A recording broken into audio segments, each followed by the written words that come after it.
Hi friends, today we'll discuss about ISO 8583 message formats. So what is ISO? International Organization for Standards. When two organizations are transferring financial amount from one account to another account, or one bank to another bank, one institution to another institution, so they have to follow some certain standards of message formats. So in today's example, I'll discuss about ISO 8583 formats. So what are the important fields in message? So message ID 9200, 9210, 9201, 9200 is request and 9210 is response. Transaction code, if it is 10, it is a single immediate payment. If it is 30, it is a standard order payment. If it is 40, feature dated payment, and 50 is bulk payment. Date, so when the transaction is executed. What is the settlement date? We have different settlement periods, so depend on settlement from one bank to another bank, this will be. So what happens in UK, after last settlement period, it will be settled even though transaction happens on the day 1, but your settlement will be done on day 2. So what is the amount? So currency, so sender sort code, account number, beneficiary sort code, beneficiary account number, and FPID. This is unique ID for every request and response. So these are the important fields in your ISO 8583 message. So already we are discussed in previous video. FPS they'll use ISO 8583 messages for transferring financial transfer from one organization to another organization. In FPS, central system is central infrastructure CA system. So my outbound means X banks will send it to CAS, CAS will send it to Y, and Y bank will give the response, and CA system will send it to X bank. So before doing any transaction, we have to see whether CA system is up and running.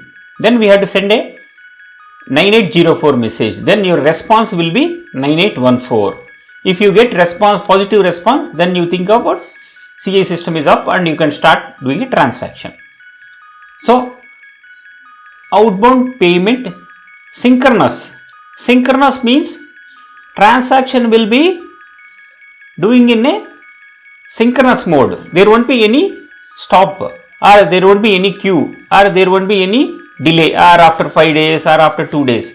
So synchronous means both the systems will be in sync and your transaction will be completed immediately in near real time. So when you are sending an outbound payment, always your request will be 9200 and your response will be 9210. From X bank it will go to CA, from CA it will go to Y bank, so Y bank will send the response. Outbound payment asynchronous. Asynchronous means it is not full cycle. It will go to up to one level, then it will stop here. For example, your feature dated payment. Today you are requesting and your feature dated payment will happen after 2 days. What will happen? X bank will send a request to CA system. CA system what will do?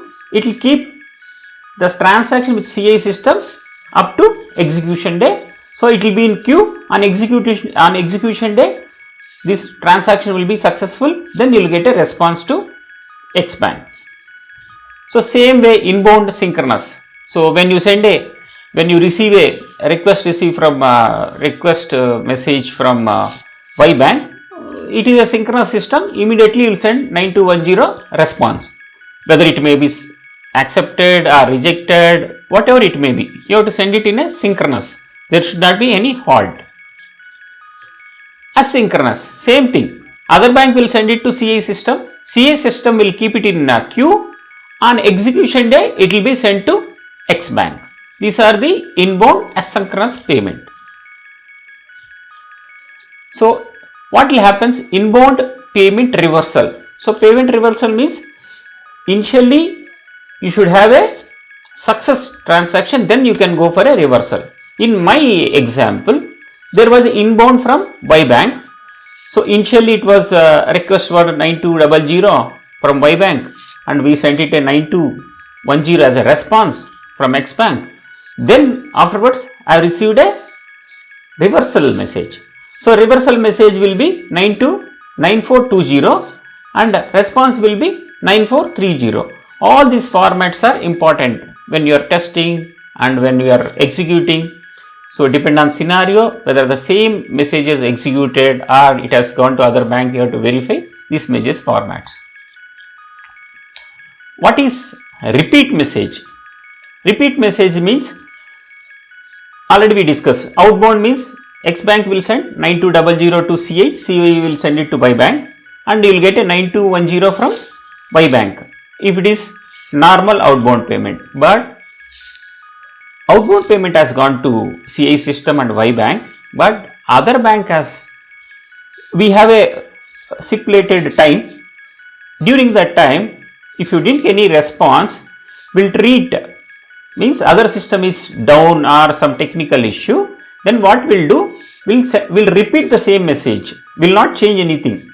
Your FPID will be same, everything is same. Then instead of 9200, we'll send it 9210. Then other system, other bank will know like, okay, we have received this message before, but because of technical issue, we could not process it. Now we are processing. So this message will be treated as repeat message. So what is duplicate message? Same scenario. Your FPID is same and already it is processed. Once again I am sending 9200. So what will happen?